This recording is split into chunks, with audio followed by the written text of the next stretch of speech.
Hello, everybody. So happy to have you here. Welcome to the Brooklyn Rail's 521st New Social Environment.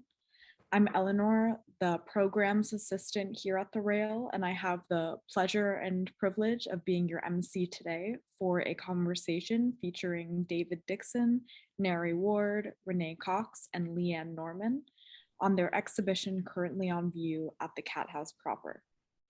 We are thrilled to also welcome poet Jeremy Hoevenaar here to close today's program. And before we get started, the Brooklyn Rail acknowledges that Black Lives Matter and that here in New York, we are on Lenape-Hoking, the unceded land and waters of the Wappinger, Canarsie, Munsee, and Lenni Lenape people of the Delaware Nation and the Shinnecock Indian Nation. We encourage you to check the chat for a living document of resources and actions. And over the past 22 years, the Brooklyn Rail has undertaken a miraculous journey, bringing together in a single monthly publication, art, music, dance, film, theater, and literature, along with thoughtful social and political meditations. As a small nonprofit, we do need your support, and your contribution will directly support our writers, guest artists, production staff, and all of our operations here at the Rail. So please check the chat for more information to donate. And now to introduce today's guests and host. David Dixon is the founding director of the Cathouse FUNeral / FUN in all caps, FUNeral / proper gallery project, which he began in 2013. His artwork has been exhibited in venues such as MoMA, Sculpture Center, and Anthology Film Archive, among others.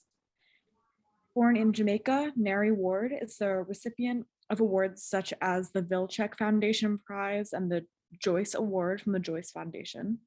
He currently resides in New York and teaches in the Department of Art and Art History at Hunter College.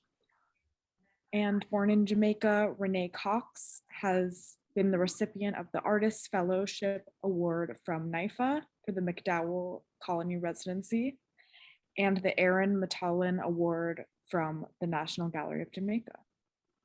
And our host, writer and strategist Leanne Norman, has had writing appear in many publications, including Bomb Studio, the Studio Museum of Harlem's magazine, and the Penn GSE Journal on Urban Education. She is also a regular contributor to the Rail. We are so grateful to have them all here today, and I will now pass the mic on over to you, Leanne. Thank you. Thank you so much, Eleanor, and thank you to David, Nari, Renee. And I also saw Frank, who's also an artist in the exhibition that is with us today. So thank you all for being present and being a part of the conversation today. So Diasporic, Entropic, Diremption, and the Cross-Cultural Cross is a mouthful title for an exhibition, but it's also very rich and fulfilling in terms of the experience and all the different things that it asks us to consider, to think about, and to reconsider, I would say. It's a really powerful contemplative experience. It asks us to consider the complexity of human relating and relationships, the spiritual realm, power and yielding, and different ways I think that we tell stories and try to make sense of the world. So David, you've also kind of reimagined the space as well. So Cathouse proper has really tall ceilings in the space, and you have worked in collaboration with one of the artists to create kind of a really interesting exhibition designed for it. So there's the sort of a second floor, if you will, is about 5 feet off of the floor. So there's kind of this dual experience of going underneath and then literally ascending to the second floor through the middle of the space. For those of you who've not had a chance to go yet, it's really a really, I think, just powerful, really incredible experience to, see works underneath sort of a platform, and then, to ascend and see other works in a different context. And I think that's kind of the core of what the exhibition might be asking us to do, to reconsider context and to just think about things in a different kind of way. The exhibition itself deals with some pretty heavy topics, you know, and I think in addition to thinking about art from Africa, liberatory movements, you know, things like that. For you, David, I know this isn't a purely theoretical, intellectual experience, you know, as the curators kind of putting together exhibition and arranging objects. I wonder if you could maybe start us off just by talking a little bit about your, where the origins of this exhibition come from, and as well as sort of how this relates to you kind of personally, you know, how you find yourself in this work. And the themes that the exhibition explores as well. Thanks, Leanne. Yeah, Origins is a good way to put it, because Renee Cox piece, which is behind me, is titled Origins, and it certainly plays a major part in the exhibition. For me, though, let's say this show probably started to percolate in early 2020 with those Courbet works that are in the entranceway. I don't know if I just talk, if whoever's driving the slides wants to move around as I reference things, that would be cool. So there's the platform that Leanne's talking about. So the gallery itself, the space, that large space is about 20 feet high, but almost exactly 16 by 16 feet square. So knowing that a piece of plywood is 8 feet by 4 feet, I realized that it wasn't going to be all that difficult to fill the space, like 2 sheets of plywood, and then build this platform. So that seemed doable and practical, which is important. But the idea for the platform first arrived, probably speaking with Al Bolton, who's the collector that loaned those Kota reliquaries that you see on the pedestals there. He's also a collector of Lobi, the Lobi people, which is an uncolonized tribe in Burkina Faso.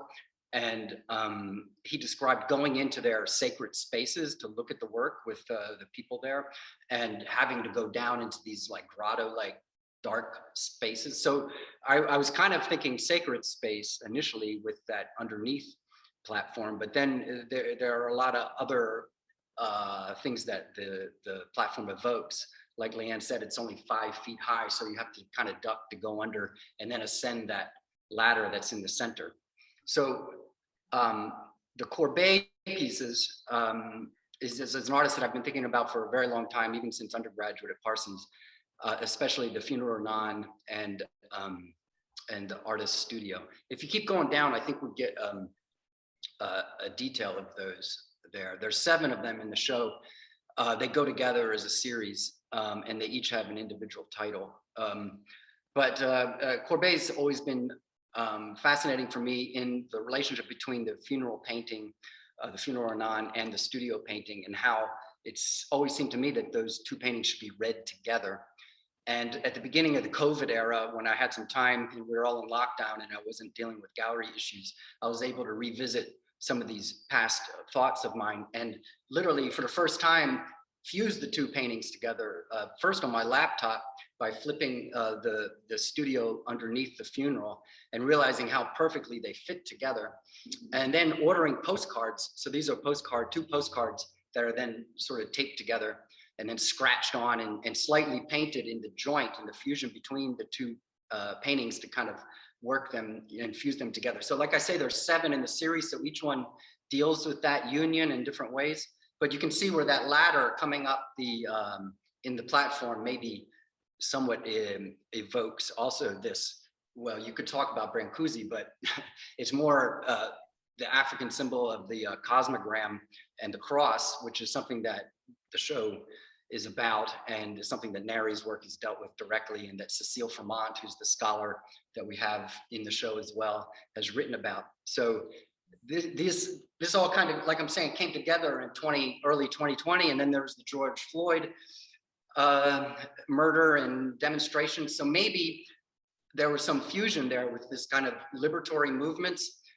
Courbet, who was certainly for the Republic, and this decentering of the subject, which happens in the FUNeral Non with Christ, who you can see on the cross in the sky and off center, and a void of the grave in the center of the painting, which then Courbet 7 years later replaces with himself or the artist painting or the artist active. So you can see a decentering of the ideology or the sort of Christ image that maybe had been the support of so many paintings, and then replacing it with himself or the painter painting. That decentering, I think, is a necessary act, creating that void in order to then proceed with liberatory ideas. What else to say? I mean, Titus Gafford does that interesting way where he talks about decentering the white subject, the white male subject. So here's Courbet establishing the white male subject, but over and against like monarchy or the church, and then parading the people across the top without hierarchical structures. But that spirit of liberation is maybe something that we've inherited. Maybe that's enough. I mean, the drawing that was the first image that we saw, I did also this summer. So that I was interestingly on this island, Pantelleria, which is south of Sicily, but very close to Tunisia. So it's 20 miles from Tunisia. It's closer to Africa than it is Europe. And that's when I started this series of drawings this summer. And I was already thinking about the show at that time. So these drawings, and interestingly, this drawing's not in the show. It's for the postcard of the show. It seemed a little bit too on point in some way to be in the show itself. But it helped me in this kind of hieroglyphic way think through some of the themes. Thank you, David. You also mentioned, there are a couple of works that kind of, in addition to the ones that you made specifically for this exhibition, I think, there are a few works, Nari's work and Renee's work have been exhibited in different Cathouse programs before. There are also a couple that are from, I think, your own personal collection as well, that sort of have a more, I think, direct tie to, some of the things, especially when we were talking about the cross, cultural cross, if you will, that reappear in this exhibition as well. Maybe you can talk a little bit about those. Yeah, this is a good transition to Nari, actually. So the two books that we have, well, we actually have three books. Two books are artworks. One book is actually a book that you're able to read a chapter from. That's Cecile Vermont's.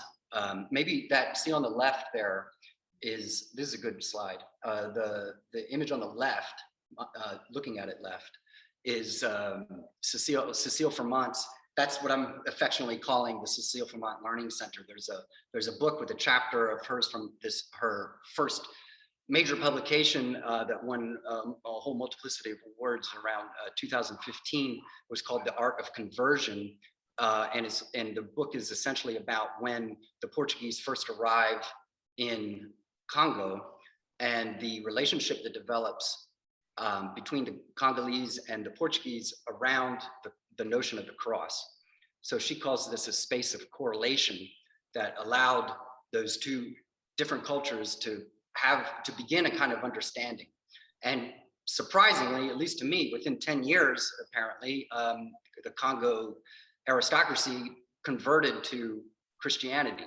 And that was without violence or coercion, and it probably had a lot to do with power and other elements. I mean, in this idea of this, the cross itself, I mean, we have in the show here, the Santa Maria, which was made by my grandfather, that has on its sails the crosses, and specifically Christ's cross, which is the one that the Portuguese would have had on their sails when they went to the Congo. And so they come across the horizon with these crosses, which are representing the ancestors, basically, in Congo cosmology. And whiteness or albinoism is also something that's related to the spirit world. So these white guys on these ships with crosses were a powerful image. So this is Cecile. And then on the opposite side, we have the Nari's book with the cosmogram drilled into it, which he'll tell you about. And then a book next to it, which is my book called The Klansman. Oh, can we go to that slide?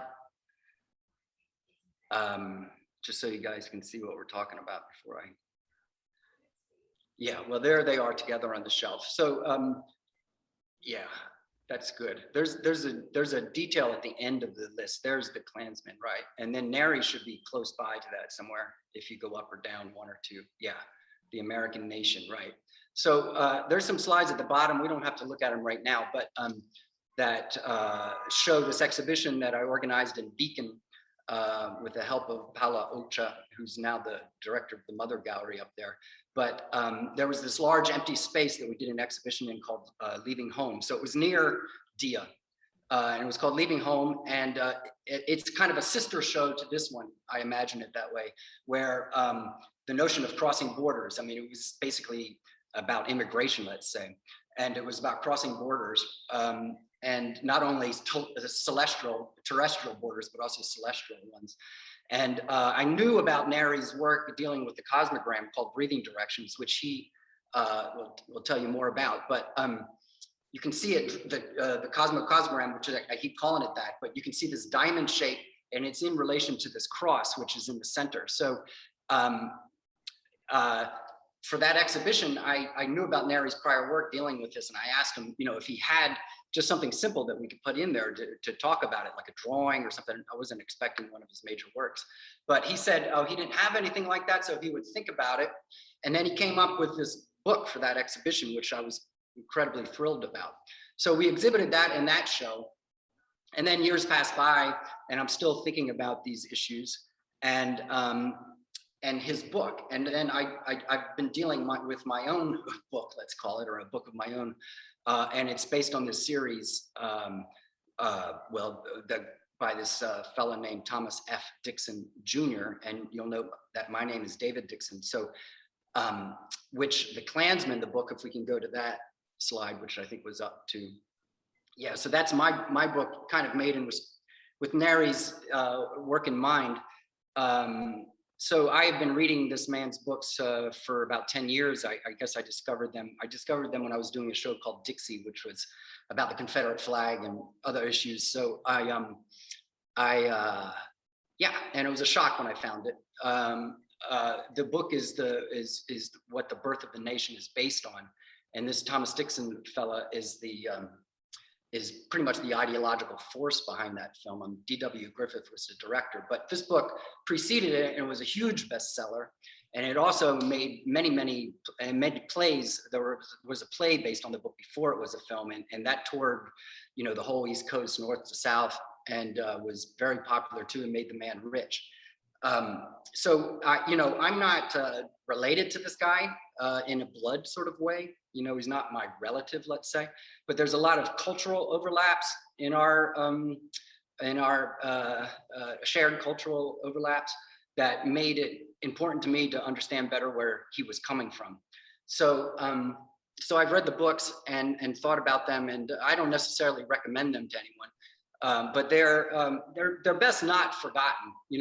He's actually getting more attention, and he deserves attention for the sort of horror that he created. So I feel like the best thing to do with these books is not ignore them or burn them, but to festoon them with African symbols, because that would be his greatest horror.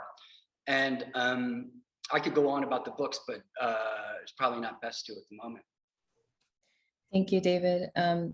It's really interesting that you mentioned, how memory and forgetting are related. And I think, when we were planning for this at your space, we had sort of discussed that. And I wonder, if we could shift to Nari a little bit to talk about the work that you have in the show, your interest in, obviously you have sort of had a relationship, with David and the gallery in various ways. But I think you were actually talking about this notion of memory and forgetting as well. And I think, it seems really apt as it relates to history and the work that you have in the show. Maybe you could talk to us a little bit about any of those things I just mentioned. Yeah. Oh, yeah, great, Leanne. Thank you. And David, it's great to be in the show and with these other artists. And some of them are artists that are new to me. others I've known for a while. It's good to be back in a show, you know, with Renee. And David and I have known each other, must be going over 2 decades now. So it's a really great journey to partake in. I think we reconnected over this narrative that I started to engage with, which is the cosmogram, the Congolese cosmogram, which I ended up discovering in a church in Savannah, Georgia. This must have been 2015 or something like that. So there is a church that's called the First African Baptist Church. It's still there in Savannah, Georgia. And on the ground, it was built by enslaved people. And on the ground floor, there are these hole patterns, this diamond and cross hole patterns, maybe over 20, close to 26 of them on the ground floor. And there's speculation that this was a site of the Underground Railroad, and that these holes and this pattern served as airflow, so breathing holes. And I was really intrigued with this historic moment, this moment of resilience and resistance in some way, because they kind of, the enslaved folks, they sort of hid this symbol in plain sight, this symbol of regeneration, right? This cosmogram, and used it as sort of find a way to make it function as a space of escape and empowerment. So I really wanted to figure out how to bring life to this in a contemporary, it's a historic moment, how to bring it to a contemporary conversation and relate it back to the body. And so I started making these panels, these copper panels. I think we might have an image, I'm not sure. It's at the bottom. Of me walking on top of the panels and sort of leaving a trace of self, of the body, and using copper nails to sort of articulate these holes that are in the panels. So it was a really important, and it actually was about directions. In that case, it was trying to relate it to the panel itself, to the orientation of the cosmogram to sort of geographic directions, north, south, east, west. So I think, David, we kind of came back around in the art context of being in a kind of dialogue with this body of work. And then, like you said, it was an opportunity to participate in the show in Beacon. And this idea came to me to bring in the history, this American history, because a lot of people, I think when I started showing the panel works, the breathing direction pieces, a lot of people were looking at them as Underground Railroad mythology, right, or history. And I really wanted to sort of re-emphasize, no, this isn't just Black history, it's American history. And so that the idea of just using the American book, textbook, and just making it carry this symbol was really important, a symbol that I felt was kind of left out. So that's kind of how the work evolved. And I'd like to talk a little bit, just to bring us back to the installation that David created, because it is a big installation. You really created, yes, that's the panel that I sort of walked on top of. So the idea of the installation, when I went to see the show, I think the thing that stood out for me, David, and I think of course you were talking about the cave and having us, the viewer, having to navigate underneath before going up.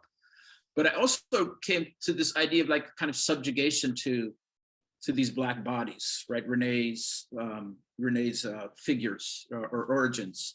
And I think that was a really powerful, just that was an amazingly powerful gesture. And this space underneath is just a whole different kind of ceremonial conversation with the works that are there. And then the climbing up the upside down ladder. I felt like these are all poetic discourses that you engage the viewer in, that I really do appreciate. And the fact that the Koto figures are actually looking at origins. So there's a really exciting, for me, going in and seeing how you framed out these histories, these moments, and the experience for the viewer is quite special. So I just wanted to sort of bring that up, and I'm curious to ask Renee, and this may come up later, what she thinks of being, it's almost like they are the deities of this space. You know, her origins are the deities of this space. So it's kind of, I'm excited to hear what she has to say with this, the way the work, her work is being presented. Let me say this. Thank you, David. Thank you, Brooklyn Rail. Yeah, I'm really happy to be in the show and to have it express these sorts of feelings. How does it feel? It feels good, you know. It feels good to be on top. So I shan't lie. And what I really credit David for is that this was the original way that these pieces were intended to be shown. But when I was back in the Whitney program back in '93, Marcia Tucker came through my studio, who was the head of the New Museum at the time, and she saw a Polaroid for the Yo Mama, the image on the left-hand side, and totally disregarded the right-hand side of what I call the David, and was like, no, I want this for the Bad Girl show, and, you know, like immediately. So that's how they got separated really early on.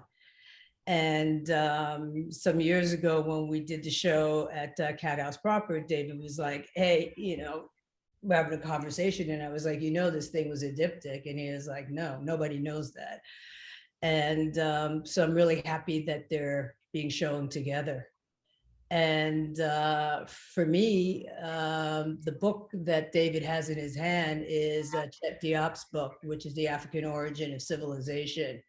So I made this correlation of like David, but instead of defeating Goliath, so to speak, with the stone, he's actually using this book as the sort of weapon, if you want, of knowledge, and also telling the real story, the real history, as told by someone who's African, what happened there. Because right now, I mean, Africa has like a really, I would say, their PR really sucks. And it's not, in fact, recently I just heard something that Putin said, which was like really unnerving. He said Africa is basically a cemetery. So I was like, what? And basically what he was referring to is that everybody, you know, the Europeans go to Africa, they take all the resources. There's somehow still this belief that, you know, Europeans are like demigods or whatever. And in short, they send their kids to school, you know, in Europe and this and that. They go to France to get medical treatment, blah, blah, blah. This is all according to Putin. And then when they die, then they return to their native country on the continent. So it was like, wow, I mean, and that's a recent comment. So I've been sort of combating these kinds of thoughts and ignorance since '93. And in terms of Yo Mama's origins, I mean, also comes from the fact that being a female artist in this art world, it was sort of looked down upon to have children and to be a mother and to be a, I would say by choice, you know, just a human being. So that was a major impetus for me to create that, and also to use scale too. That was another thing, of 7 feet, because a lot of times I think the images we see of Black folks, especially in the past when I started out, they didn't command that kind of attention. So that was something else. I don't know if I answered the questions within my response, but feel free to go further. No, I think that was great and a really wonderful sort of backstory for, I think, all the things that we don't know around, you know, this being a diptych and, you know, seeing the work in conversation together as you originally intended. I think some of the things that you raised about, you know, how Marcia Tucker was seeing this work or not seeing the work, the comments of Putin, and things like that. I think they really resonate in the show. You know, just thinking about, I think David, you had mentioned earlier about the Portuguese seeing the African cross and thinking, oh, they don't understand, they're not using the symbol correctly, or they don't understand the symbol correctly. We need to go in and sort of correct them or enlighten them, those sorts of things. So I think personally, I think I just really appreciate how the show kind of does this remixing or elevation in terms of, you know, where we sort of center knowledge and how we think about, you know, who is telling the story and the version, those sorts of things. So I just wanted to share that as something that really resonated with me from what you were saying, Renee. Thanks. Yeah, I think it's important. It's like, who tells the story? I mean, the victors always tell the story, so they kind of get the last word on that. And the people that have been oppressed and abused and tortured, I mean, they get no say in the story. And for me, and I mean, I think I can say for Nari too, I mean, it's always about sort of conflating that and turning that upside down on its head. I don't accept that. And I think one of the things for me being from Jamaica, I mean, I take a big note from Marcus Garvey as well. So it's about us sort of controlling our destiny and figuring out where we go next. And I mean, for me, I say no taxes for African Americans and Black people as a way of taking care of reparations, which is not that much of a novel idea, because I mean, they do that in Canada with the indigenous people. And I say, yeah, 400 years, because you're all never going to figure out what that reparation thing is. So why not just go from the melanin in my skin and, to be fair, say, hey, no taxes. That's it. No federal, no state, no city, no nothing. I just got to show my skin. That's it. So I think there's ways that, you know, we can handle it, but, you know, they've been really slow in coming. That's for sure. Indeed.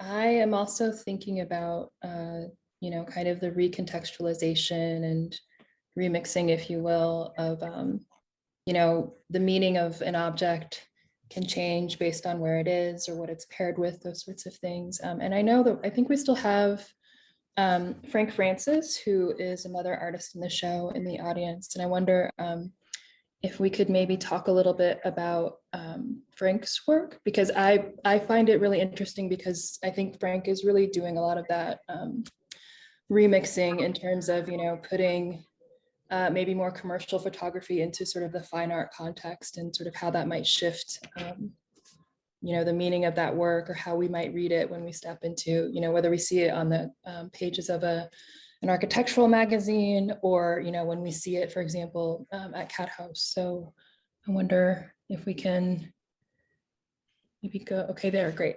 We've got some of those. So yeah, so we have Frank's work, you can see here, there's one of them. This is in sort of the lower space. And just a note for people as well, the things that are in the lower space are upside down, if you will.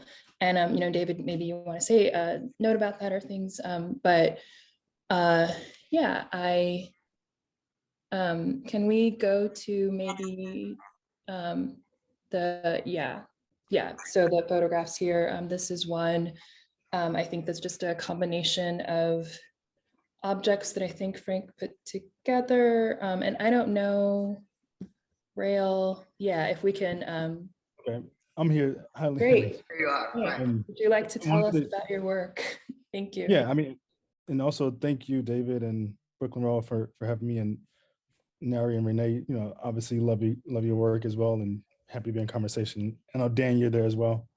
But my work, you know, it comes from, you know, I shoot a lot of commercial work, and this particular piece, both pieces were all found in a prop house. So like I do a lot of commercial work, and if you go to a commercial prop house, you'll see the recontextualization of sort of like how cotton is sort of shown and seen throughout space, or then this sort of like very colonial frame in African mass. Typically, you know, I'll shoot a home and a stylist, a lot of times are white stylists, will add an African mask or cotton into a space to make it a little more exotic, right? And so for me, like, I think it was important to sort of like use these elements to say, okay, wait a minute, guys, we have failed at the memory of the potency of what each object may mean, or how they were then, stolen, taken, or for me to then own the power to say, okay, I can make it into something else richer. And this particular image came from my book called Remember the South, which is really a story of sort of my past talking to my son. My son at the time was around 2 years old when I first started making the work. So my whole sort of like shift between sort of the commercial recontextualization of props and then sort of like the flag, if you can skip to sort of the flag and the cotton piece in the entryway, that is also my work, but it's, I'm trying to take over sort of very potent themes that I sort of grew up around in South Carolina and sort of take ownership. And like the cotton piece, I remember driving back in Georgia through the cotton fields. And in some way, like I have this memory, but I know it's not my memory, but I feel like it's baked into my DNA of people working in the fields or singing in my head. Maybe it's from church. But for me, like I want to take these memories that again, that I may or may not have, but they do exist in me, and sort of like put them out into the world creatively. And that's the recontextualization of sort of memory, object, and then home. And then if you go into sort of like the other image of the house with the, David Hammond's American flag in front of it, it's a photograph in the interior as well. Yeah, so this particular home is the home of Sheila Bridges, which she is probably one of the most well-known, Black woman interior designers on the planet. I mean, like she's sort of, I think, shaped the game in terms of how we can, look at a home. And this is her home upstate. But what the thing I loved about meeting Sheila, it goes back to your point of view, Renee, of like showing us as being this regal, beings. And I mean, like Sheila, she's the queen, and when you speak to her about anything, you have to come with the highest level of sort of intellect and respect as possible. And I think just, this picture of our house, sort of like, if there was any embodiment of our personality, this is elegance. And then sort of like this dreamy, in my, at least in my eyes, of how do I be, how do I rise up to be like this person? And I think each image in the show, they're pretty small and sort of like, you can come to them as if you would come into a magazine. So I think, the accessibility to the viewer was very important as well, in context to everyone else in the show. Because I know that the origins piece, was going to be in the show according to David. And I remember, seeing that piece years ago. And I'm like, I would not want to sort of like have the work, be in competition, but more in concert with every other thing around it. And I felt like it was super important to show the pieces sort of like in the opposite way, but like also saying, okay, again, respect to Renee, respect to the other artists in the show as well. And I'm not sure. Talk about Betty. Okay, so so this is Betty. This was a shoot I did for Bloomberg magazine. So each earring, I think it's Harry Winston earring. Each earring was about 35,000 a piece. Like, so this is like 70,000 earrings, something like that. It came with a guard anyway. An armed guard came to the studio, gun in pocket, just sort of like waiting for the earrings. And I had to think about my, I thought about the project, and I said, who do I think deserves this the most? And my mother, her name is Betty. And I was, we grew up in a trailer park, just moved around. I was like, we could never really afford this. I shoot this stuff. I still can't afford it. But what I wanted to do is have an ode to my mom in some way. And I was like, this recontextualization of sort of the commercial world. And, at least for me, like sort of just my own artistic integrity, I needed to insert my mom into this picture very early on. So that was sort of the impetus for this particular piece. And it was shown in the magazine. I'm like, for this, for the show, I was like, David had a really good sort of suggestion that like we make a sentence of images. And just the way I think as a whole, like I make paintings, I make videos, I direct, I take photographs, and I also will end up in the house with Alicia Keys. So just like the relationship between sort of like real life and the world that, we create in the studio or in the magazine feels so sort of, big in a way. And Renee, you do commercial work as well. So you understand sort of like how big it can feel with people on set, assistants, lighting, art directors, you know what I mean? And things like that. So I think there's a way to sort of quiet it all down in this gallery, museum space, book space. Right. Yeah. I love that tribute to your mother. That's great. Yeah, that's really cool. Can we see Frank's works installed? Is there an image? There should be an image where we can see them lined up on the wall together in this kind of sentence, like Frank's. Because organizing Frank's, because he's got thousands of pictures to choose from, it was a months-long conversation with Frank about, well, first which pictures worked with the show and which ones worked together, and then also which ones we had the rights to and which ones we didn't, because it's something that Frank is working out with his agents and his lawyers, is how to use these as his own personal artwork to essentially appropriate his own commercial photography and recontextualize it in a gallery art setting where the meanings could be read differently. But when you were a commercial photographer, you're working for an architectural digest shoot, there's limits to what can be done there. So Frank's been navigating that in a really interesting way, and I think in his work that's something that to look out for as being something new and interesting about the way, like if you think of Richard Prince appropriating the Marlboro Man, those Marlboro ads, here Frank is appropriating essentially his own photographs, the ones that he took, but he doesn't necessarily own outright.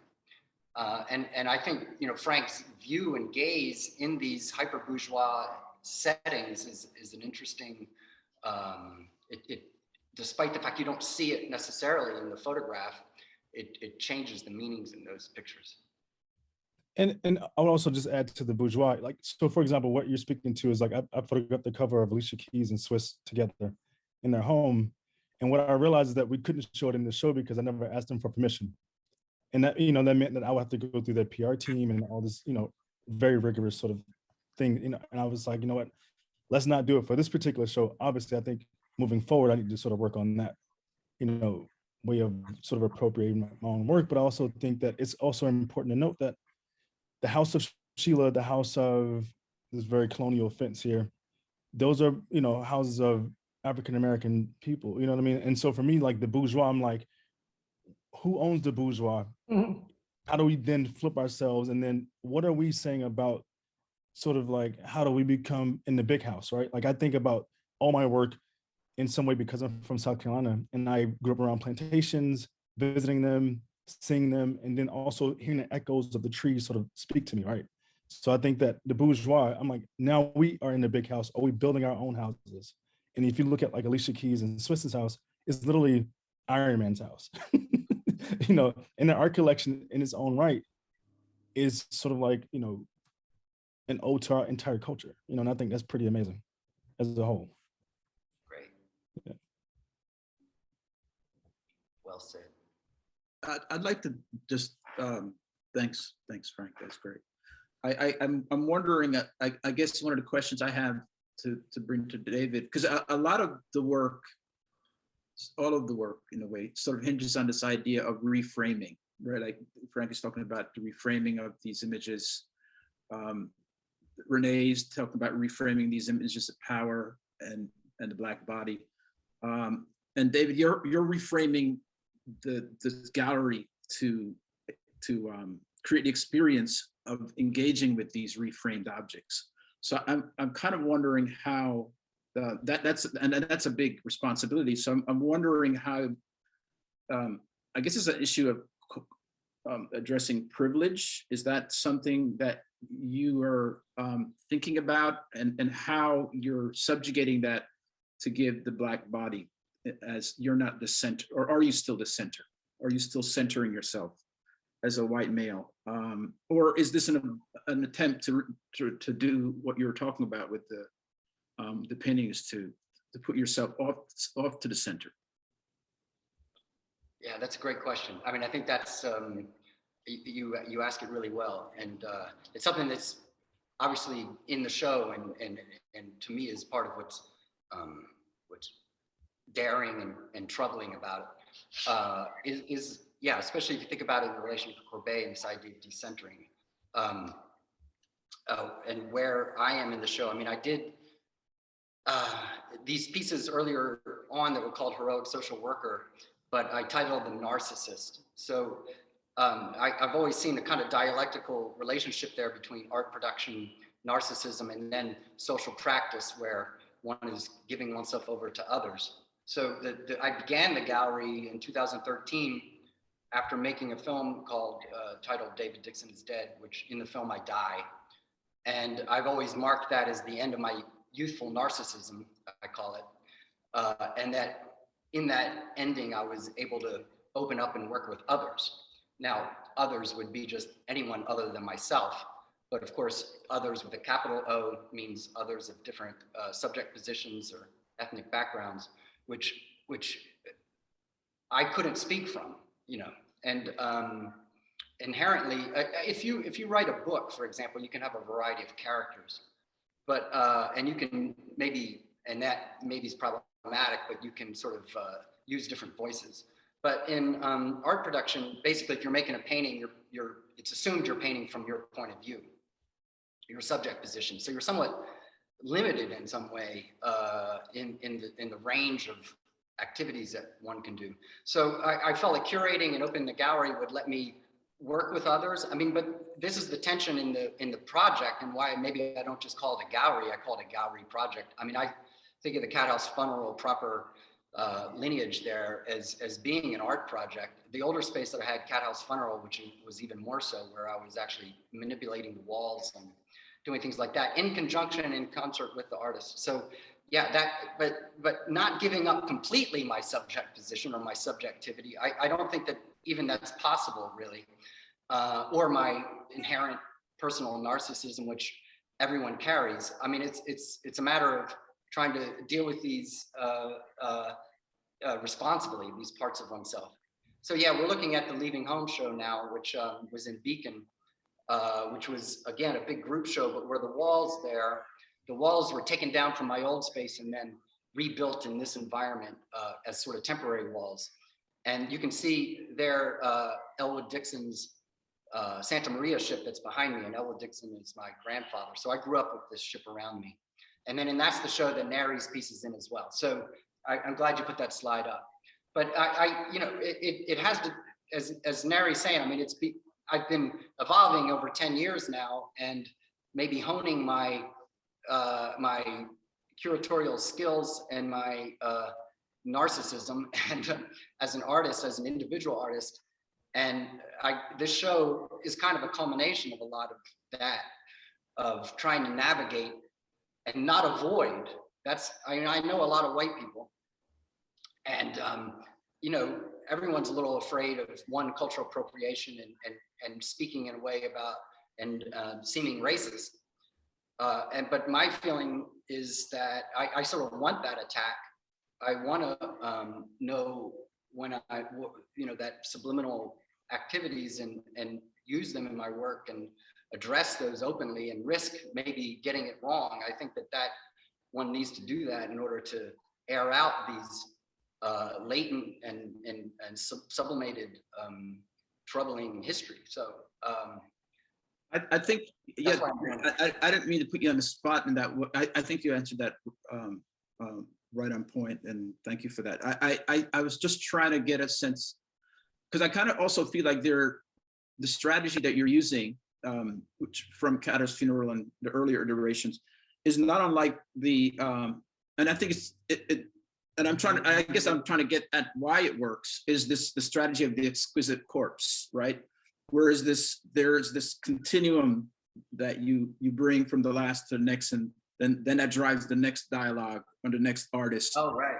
So I feel like there's something within that's part of your approach with the artist, with the space, with the material, that almost is necessary to take on the subject matter that you're navigating.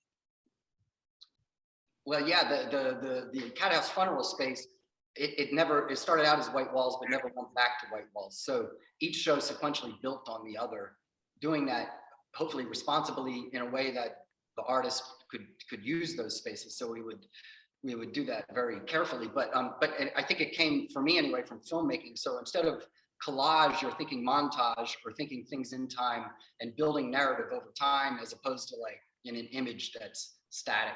So maybe that's allowed for a kind of artistic, and I know it has allowed for a kind of positioning of an artistic difference that also in the gallery sense too, where I'm able to take on the gallery as a historical white cube and use that. Like Tariq Shifral's show is a good example of that, where we flip the white walls. We talked a lot about, black bodies on black walls. And so, it's a rich tradition.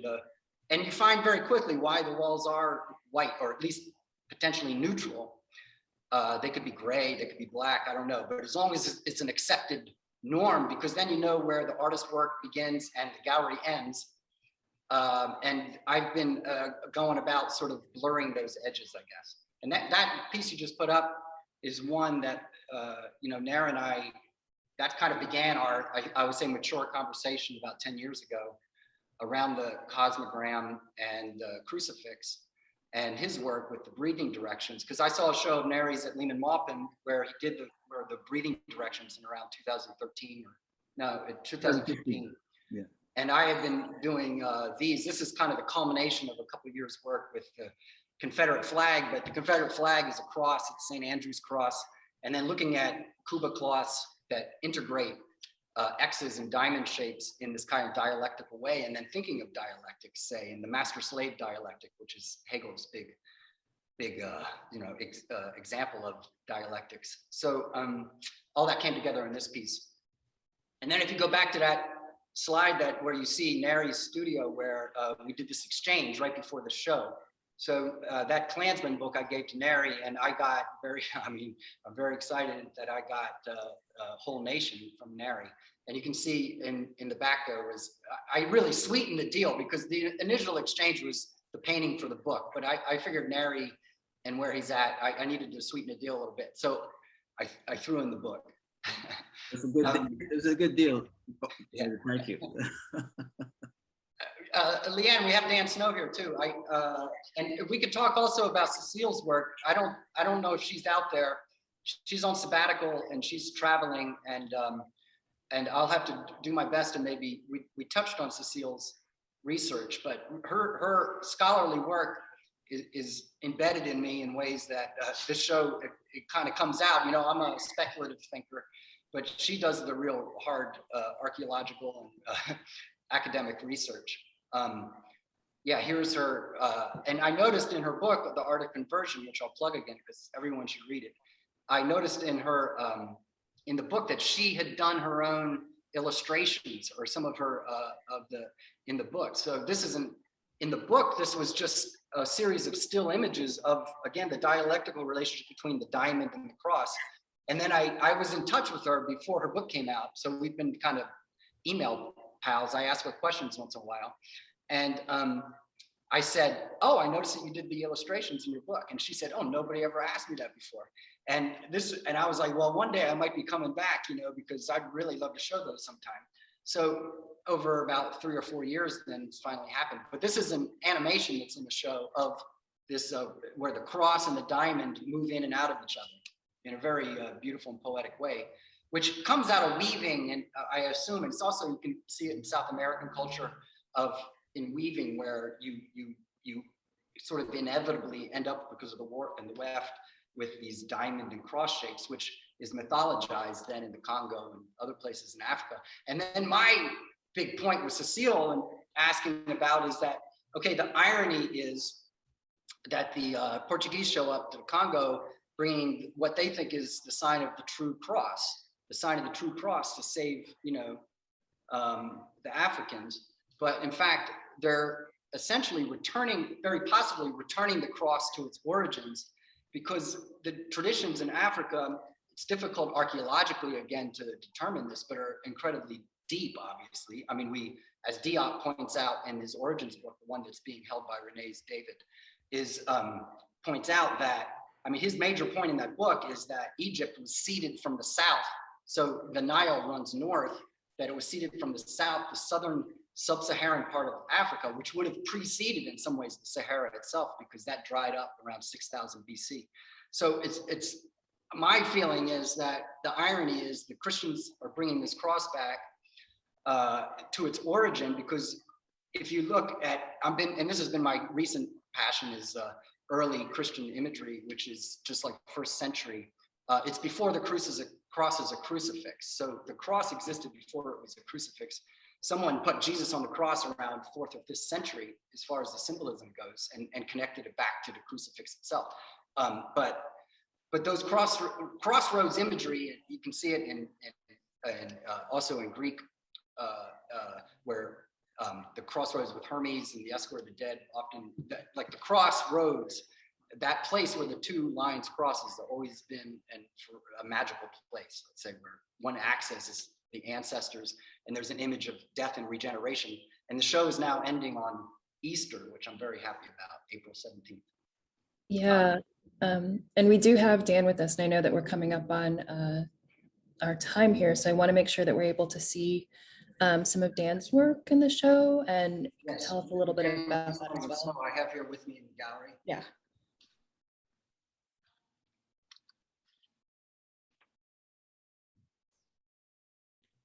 David, let me just say that, and Dan, it's good to meet you. I never met you before, but the brilliant poetic gesture of putting your Dan's canes under this space of subjugation and learning how to walk again. I mean, it's really, really, I feel like a strong moment in the show, really special. Thank you, Nari. The materials on this one alone are turkey foot and a Mexican frog. So you were very specific about it being a Mexican frog. Just because it was purchased in Cabo San Lucas, is in a tourist show. You know, it's a novelty. It's a real frog, but there's a zipper in its stomach, so you could use it to hide God knows what inside, you know, and zip it closed. So I used it for a lot of things. We used it in the film. We used it in the film. Yeah, I wore it around my neck, and I like the power that having something that was once alive and something used in something that is inanimate, but it's still alive because it once was. So the turkey foot and the frog, you know, were on the other side at one time. So whatever juju they adopted from that life is now in this state, which could be like a scepter or anything, not necessarily. Someone would use this not because they needed aid in walking, just something, a symbol of the power of where they are spiritually, something you carry. You get derived power from each one of these pieces, just holding it, just touching it. So they've all been around a long time. They've all originated in different parts of the country.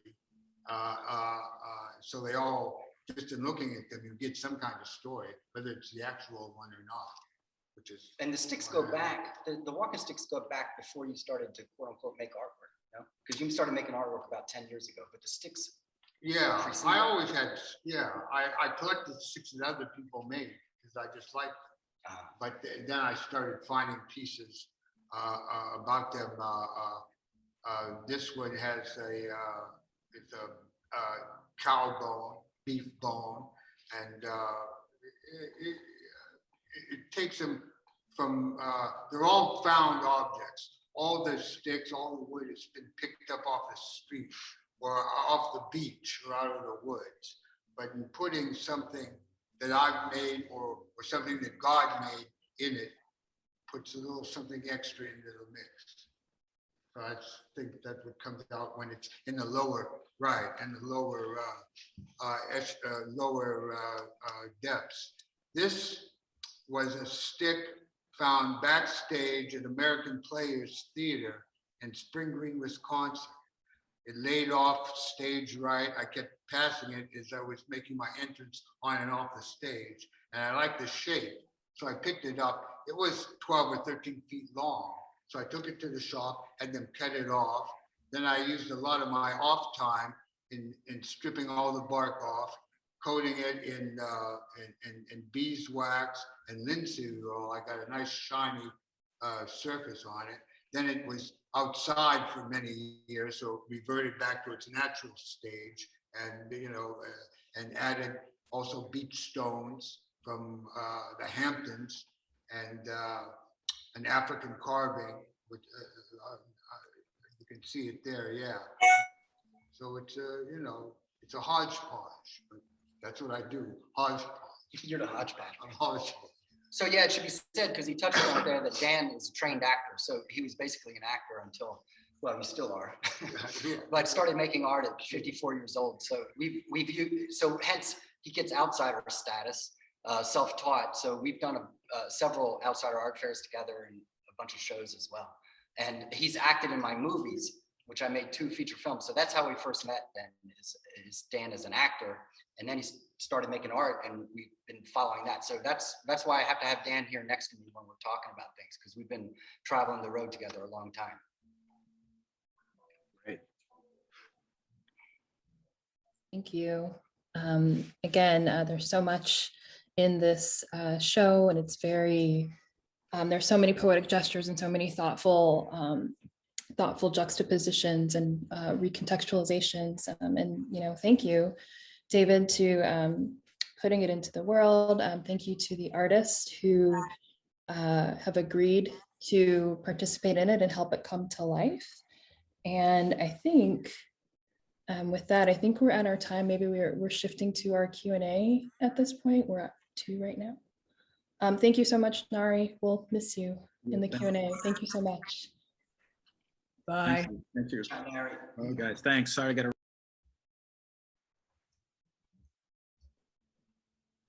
Thank you so much, everyone. That was really, truly incredible to hear.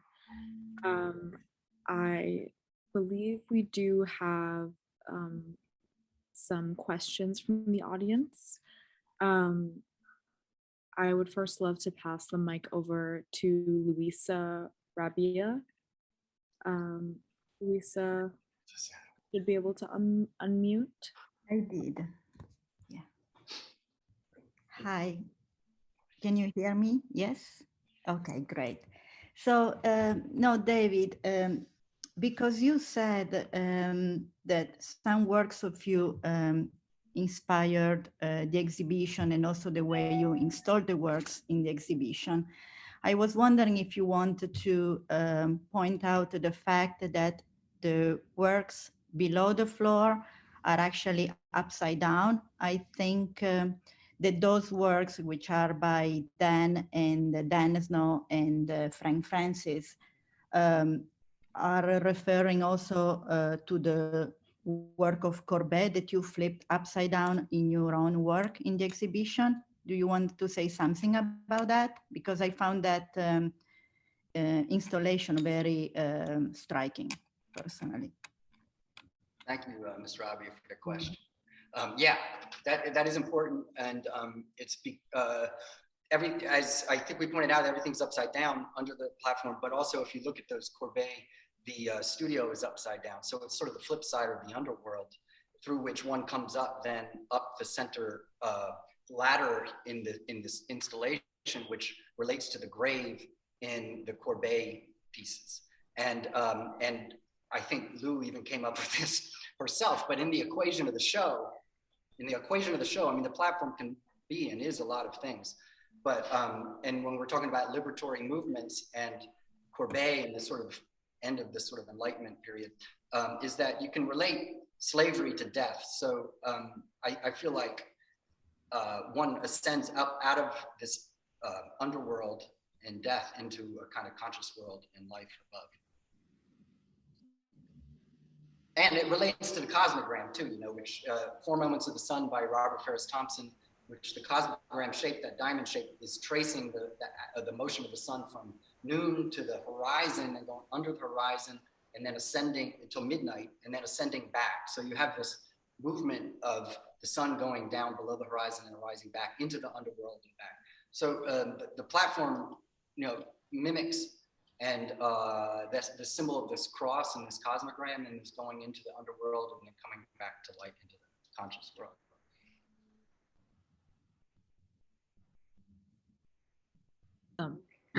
Thank you so much for that question. Did anybody else want to add on to that? If not, I think we can turn it over to Nick, who is going to ask a question on behalf of Thomas B. Nick. Yes. Thank you all so much for this conversation. I'm slightly editing Thomas's question, but his mic is not working, so I'm asking on his behalf. But in terms, I'm kind of looking to you, David, but I would love for anyone else to add in, and how, with the title of the exhibition, how all of these things sort of connect to each other. I'm curious, well, Thomas is curious too, how the term diremption and that connection to Hegel, if you could maybe kind of talk a little bit about that and its place, and how, yeah, I think I'll leave it at that. Well, I was really happy that you guys went in your subject line to promote the week event. You put diremption right up there up front. Because it is, if you look on your dictionary on the computer, it's not a word. I have people asking me if I made it up, and but no, I didn't make it up, and it is, as we say in the abstract for the show, which goes into some of the sort of ideas and references behind it. So it's on the website. There's an abstract for the show, like it's almost like an academic paper. But yeah, diremption is let's say one of my favorite words, and it's a word that it's little used, if never used, and I feel like it's such a good word that we need to start using it. But and I ran across it in reading Hegel in Phenomenology of Spirit, which is a book for me that kind of comes up a lot.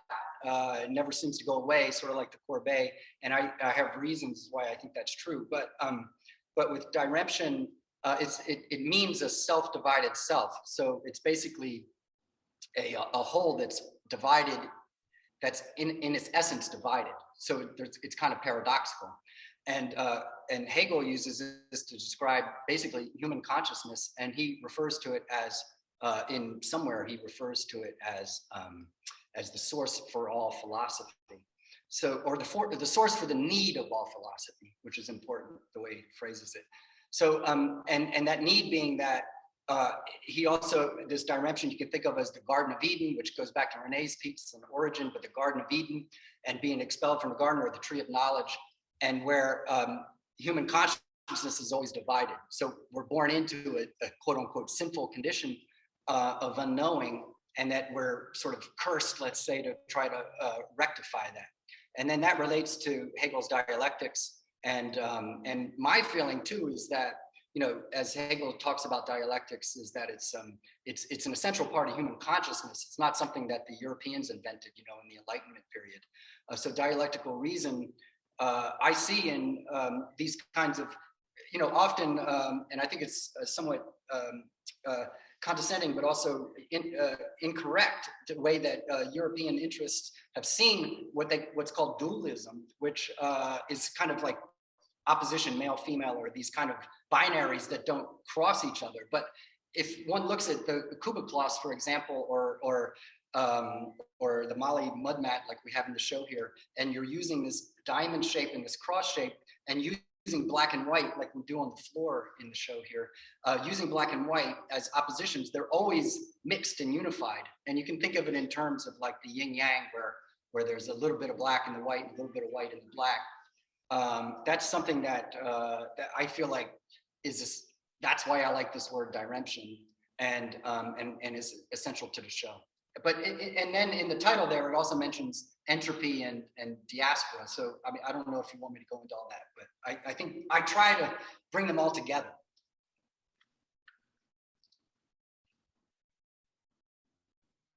Excellent. Thank you so much for the question, Thomas, and to David for the answer. I think we have one more question, another question from our very own Carolyn. I'd love to pass you the mic. Yeah, thank you all. I was wondering if Renee, you could just follow up and talk a bit about your decision for black and white in your own words, if you wanted to. The decision for black and white. Yeah. I mean, it's just black and white has a certain permanence to it as far as I'm concerned. And and it has a seriousness to it as well. And archivally, it holds up a lot better too than color from a practical standpoint. So, and that's shot with the 4x5 sheet film. So I don't know, it just seemed like the right thing to do, you know. I mean, some of those choices are, I would have to say, made like in that moment of execution of doing it. Sometimes I can shoot things in color and in black and white and then kind of see how they resonate afterwards. But that's basically how it occurred. It's not anything super deep in terms of the choice. You know, for me, the deep part would be the scale. That was a very conscious decision that it should be larger than life. And the gaze too, right? Right, and returning to gaze, which is something that I always do in all of my work. It's like, I don't want to be objectified. So I like the notion of looking back at that viewer. So it's sort of like, yeah, you can look at me, but I'm gonna look at you too. You know, you don't get a pass, you know. Like Cindy Sherman is always, she's always off, you know, off, her gaze is off. She doesn't look at the viewer. But for me, I feel it's important to have that ownership and to have that level of pride, I guess, and having my own sense of entitlement that I think as Black folks, you know, we've been sort of robbed of in a certain kind of way. So for me, it's about reinstating that too, and my position and the power and where I'm standing. So I own it. I'm not asking for any favors and I'm not asking for any validation from anybody else except myself. So that's been a very freeing thing, I will say, over the years. Bravo. Thank you for that question, Carolyn. And thank you, Renee, for that amazing answer. I would just love to turn it back to you, Leanne, for any closing remarks, if you want to add anything before we turn to the poet. Nothing that's already been said. I think, you know, just to say thanks to the Rail and to David and Renee and Frank and Al and Dan and Nari, you know, for just participating in this and sort of making it come to life. It's a really powerful show, as I've said for the umpteenth millionth time today, but I mean it. So if you haven't been able to see the show, I encourage all of you to do so before it closes on Easter. You will not regret it. It's great. So thank you all for allowing us a space to talk more about it here. Yeah, thank you, everyone, so much. If any of the artists want to add anything else before we turn it to the poet, I'll just open it up for a moment.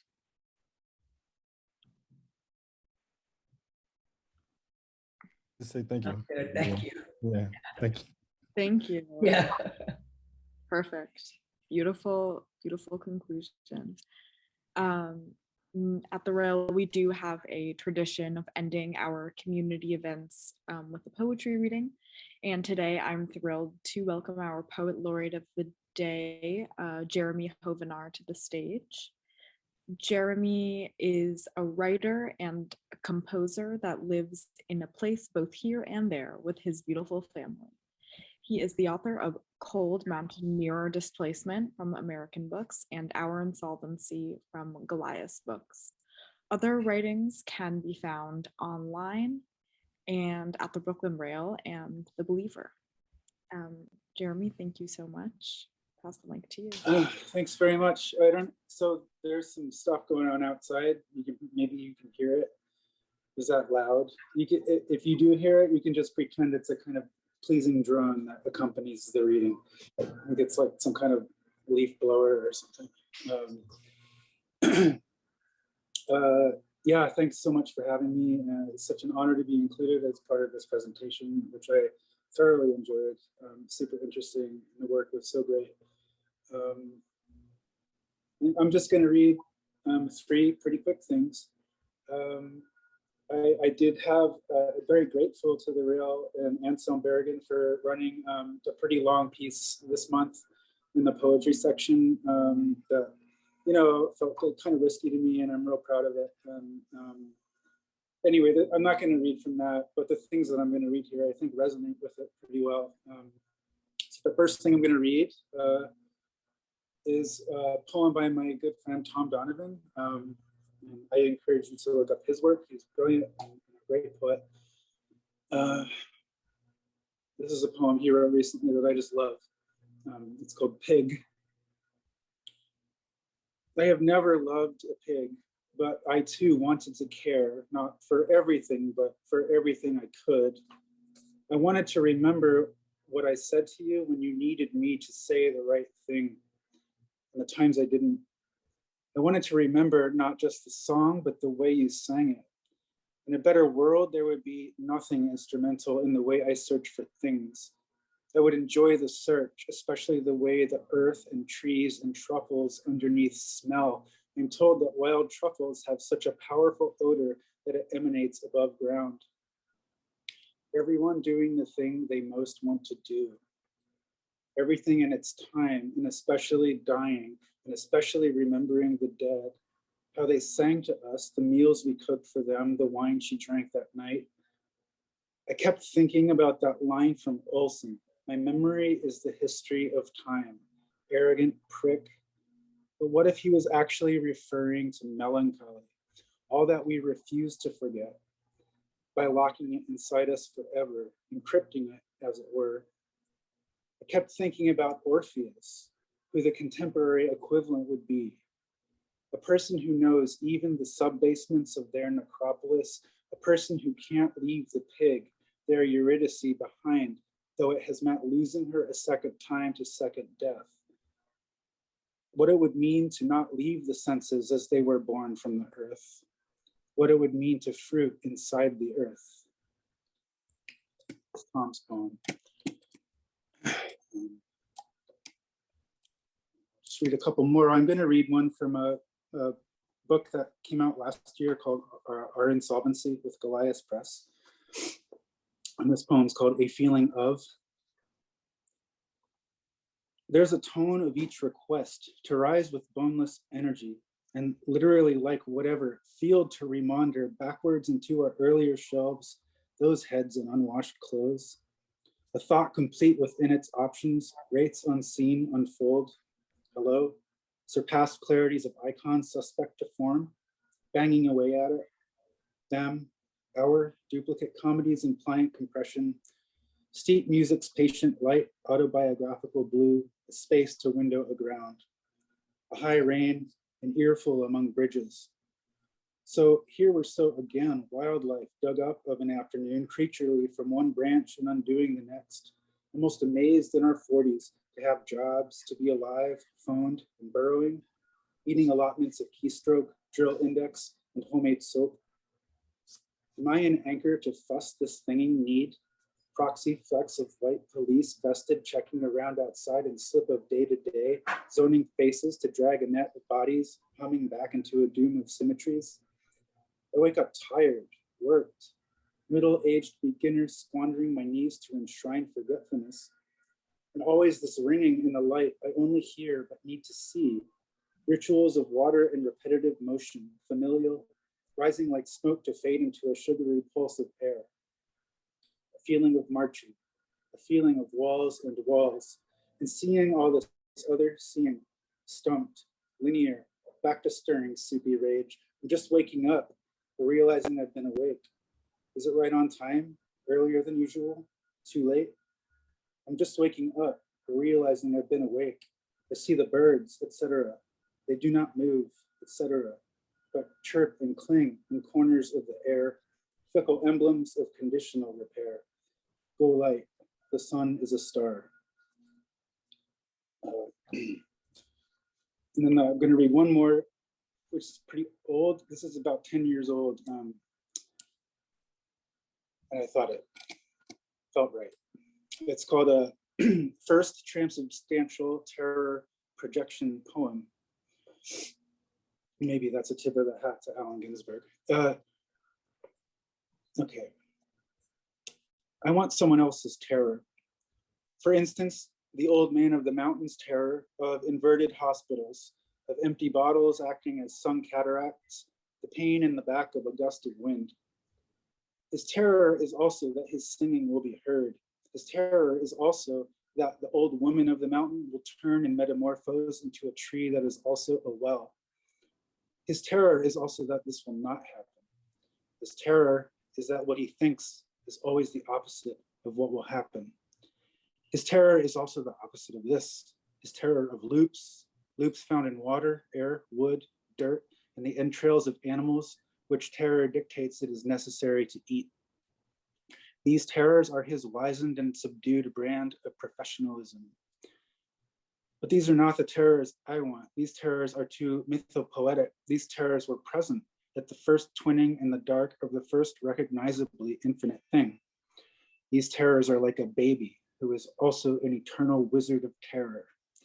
These terrors are too like the word terror, singing itself into a mythology only it wants to hear about. These terrors play the moon backwards and delight to watch it grow cold, cloven feet, feet that light upon the earth without a sound. Terror is its own treatise. Terror cannot conceive of itself played backwards.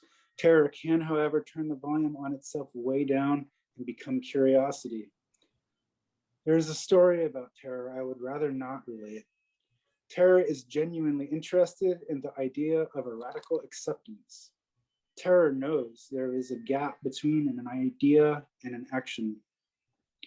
Terror wants to catch everything in the river and bake it into a souffle and trade it to the old man of the mountain for some of that good, soul-edifying moonshine. Terror struggles with whether to multiply itself into a committee or to sit quietly under a tree. Terror is secretly a great admirer of respiration. If terror had a treatise other than itself, it would be a treatise pertaining to the respiration of all things, including ice, limestone, and osteoclasts. Terror suspects the world is one long breath, but is uncertain whether it's in or out. The old man of the mountain has trouble breathing. The old woman of the mountain records her breathing on a crude wooden device and plays it back to help her breathing sleep. Terror writes proverbs with water on the big hot stones by the river and waits for them to evaporate. Terror wrote this: what hasn't happened yet can't fail. Terror wrote this: everything is full of chemicals. Terror wrote this: everything repeats if you hit the button that makes it repeat. Terror wrote this: not everything can be a birth or a death, or can it? Then Terror wrote this: not everything has to be a birth or a death. Terror also wrote this: when the world is like a tent, it is a good world. Then Terror added: keep the tent swept, or chaos will move in and become a second-rate action painter with irritable bowels and a never-ending series of inconvenient erections. Terror wrote this about chaos on the hot stones by the river: chaos is only depression when severely overcaffeinated. Terror pondered chaos and then wrote this: if terror could see everything, then the world would be a swept tent. Terror wrote this: everything sees everything. Terror wrote this: love is a symptom of watching what happens. That's it, thanks. That was wonderful. Thank you so much, Jeremy. Thanks so much for having me. It was really a treat to be here and share it with all of you. My pleasure. And thank you, of course, also to David, Nari, Renee, and Leanne. We encourage everyone to check out the exhibit at Cathouse proper. It's on view until April 17th. We have shared the link in the chat. We'll share it one more time. And we encourage everyone to view our archive of these conversations on our YouTube channel, where we will upload today's conversation shortly. And please join us tomorrow at 1 p.m. for our 78th Radical Poetry Reading, featuring poetry read by Sophia Dolan, Brett Evans, Sonnet LeBay, Harriet Mullen, all curated by Leanne Brown, another Leanne tomorrow. And you can now turn on your mics and say hello and goodbye as you leave. Thank you all for being here. Thank you. Thank you. Thank you so much, all. Thank you, Jeremy. Thank you all. Thank you much. Thank you, Renee. Bye. Thank you, David. Thank you. Thank you, Nari. Thanks, Leanne. Thank you, Leanne. Thank you, David. Thank you, Renee. Thank you, Jeremy. Congratulations on the show. Thank you. Thank you. David, thanks so much. All right, everybody. Woo! Yeah, man. Coming Let's from love you all. Texas, Oh, man. I'm Bolton. Coming from Texas. Yeah, April 4th. I made it. All right. Looking good. All right. Thank you all so much. Everybody get watch out, Bolton. Bye. Hey, how you doing? Congrats again. Bye, yo. Yeah, Beautiful I was reading, happy to too. hear from Renee. Oh, man. Yeah, Great. brilliant. So, Thank yeah, you, Leanne. Hey, Thank you for the all right, man. moderator. Bye, you guys. Go see the Take care, show, everyone. please. Ciao. Thank you, everyone.